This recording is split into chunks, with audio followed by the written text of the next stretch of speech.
Hey, what's up everybody? This is Devin with HDpiano.com, and in today's lesson we'll be working on Waving Through a Window from Dear Evan Hansen, one of the most popular musicals of the last couple of years. It is a super energetic, driving piano part, and it's been a lot of fun preparing this one for you guys, so I'm super excited about this tutorial, and I'll be showing you guys the intro and verse in this video, which looks something like this. 1, 2, 3, 4.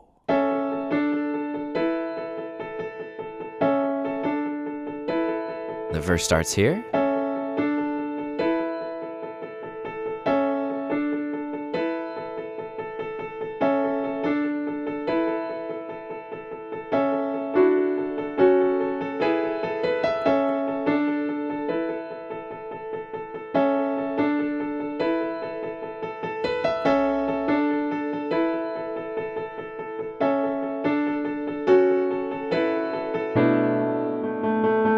And then we're into the pre-chorus.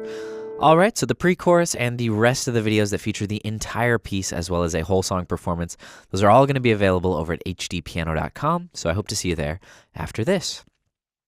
Now, I think what makes this piece so driving, so energetic, and honestly, what brings me so much joy about it is this constant eighth note. I mean, it's like I want to start dancing, I want to start moving and just like going somewhere. It really takes you somewhere.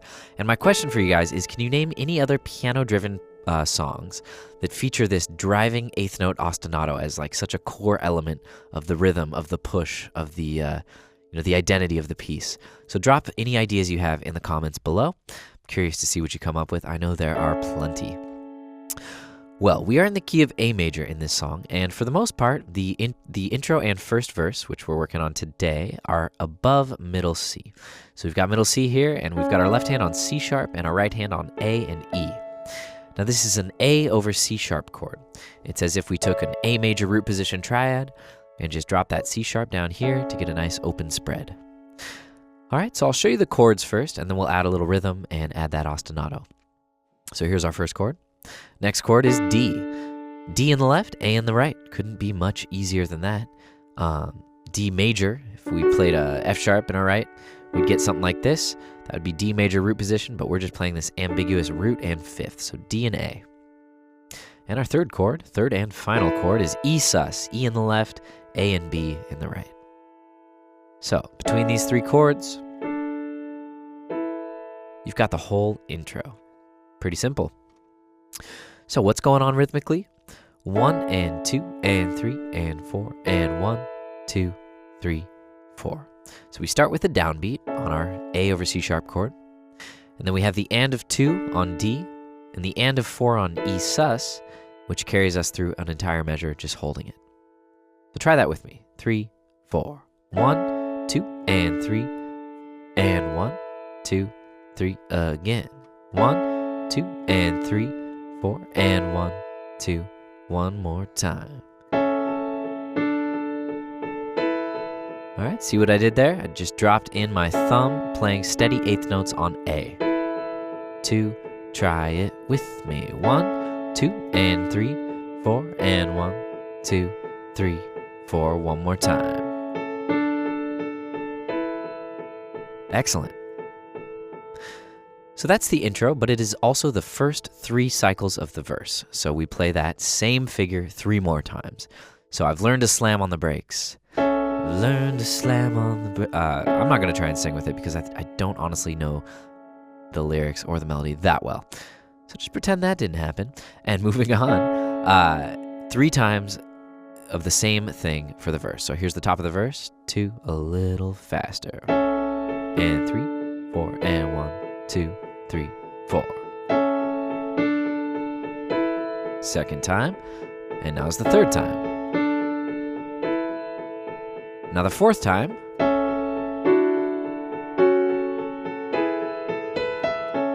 we add some more notes to those chords, and we even add a new chord or 2. So we'll break that down in just a second. But it's nice to know that we can get through 3/4 of the verse playing the same thing as the intro, okay? So we've got that down. I want to make a note about the ostinato in the right hand, in the thumb. You definitely want to make sure that this is not tensing up when you're playing it. You don't want it to be stiff and rigid.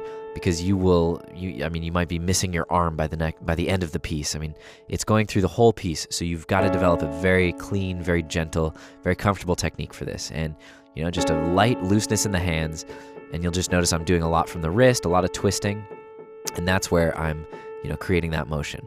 So practice that, make sure it feels comfortable, and then when you're ready, you can pick up the pace a little bit and continue on. Okay, so let's look at the final two measures of the first cycle of the verse. We land on our familiar A over C sharp, then we land on D again, but this time our right hand is really filling the space with an E, an F sharp, and an A, and our left hand plays D. So from A over C sharp to our dense D chord here, and then we thin it out to F sharp minor, so that's C sharp in the left, F sharp and A in the right. Now F sharp minor root position is F sharp, A, and C sharp, so all we're doing is taking those bottom notes, those bottom two, putting them up an octave in the right hand. That's second inversion. So we go from A over C sharp to our dense D chord here. It's a D triad with the 9, to our F sharp chord, to our similarly dense E chord here. It's an E chord, E triad, E major, also with the 4th just in there to make it nice and crunchy. That's E in the left, G sharp, A, B in the right. And the rhythm here is the same, 1 and 2 and 3 and 4 and 1 and 2 and 3. It's just that 4th chord comes on the end of 2 in the second measure. Again, 3, 4, 1 and 2 and 3 and 4 and 1 and 2 and 3 and 4 and excuse me. So what happened there? I played the guitar line that we hear on the recording. So chances are you're probably just playing this on piano. You're probably not playing it with a full Broadway pit orchestra yet. So we're going to just kind of do as much as we can in the piano part. So I stole that guitar line, A, B, E, and that's on 3 and 4 and then we re-articulate to repeat the verse. So those final two measures one more time. 3, 4, 1 and 2 and 3 and 4 and 1 and 2 and 3 and 4 and 1. You'll notice I added the ostinato, and you do have to do a little bit of shifting with the ostinato. So first we come here, and it's in our thumb, and then here it's in our middle finger, and then here I tend to, voice it like this with my pointer finger, and then keep the pointer finger there, and then reset it so that I can catch the guitar line. All right, so final time.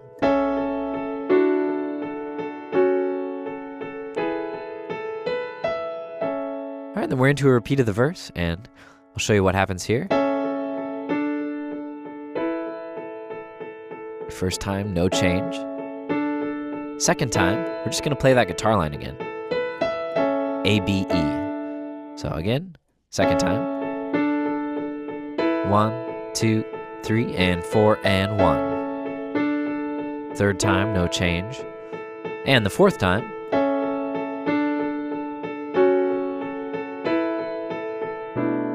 We're playing the same chords as the first time, as the fourth time of the first time, right? So I'm talking about the last two measures of each 8-bar phrase here. So, start with our A over C sharp, but we're just playing a simple D, same F sharp chord, and then our usual E sus chord. So the only things that change is the D is just a basic one, and the E is just the sus. Okay? And then we're going to reset our ostinato. I switched to my pinky so that I can move down to the chord that begins the pre-chorus. All right, so I think I'm going to go ahead and play you guys out with the intro and the verse, and then I'll see you over at part 2 for the pre-chorus. So here we go. 1, 2, 3. Actually, I'll do it a little slower. You have the beginning for the full speed rendition. Here's, maybe 75%. 1, 2, 3, 4.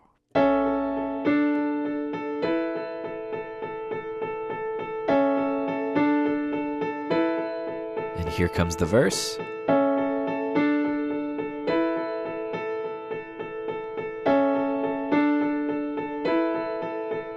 Again, third time, same. We change it up here. Repeat.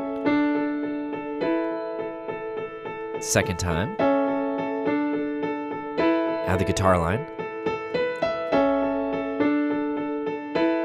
Third time, no change. Simple here. And then we're into the pre-chorus. All right, guys, just remember to stay relaxed. Don't use too much pedal, but I think you're well on your way to getting this piece under your fingers. So while I have you here, if you wouldn't mind liking and subscribing here on YouTube, that would be great, and following us on Facebook, Instagram, Twitter. That way you can stay in the know about all the upcoming tutorials. All right, my name's Devin with HDpiano.com. Hope to see you guys over at part 2.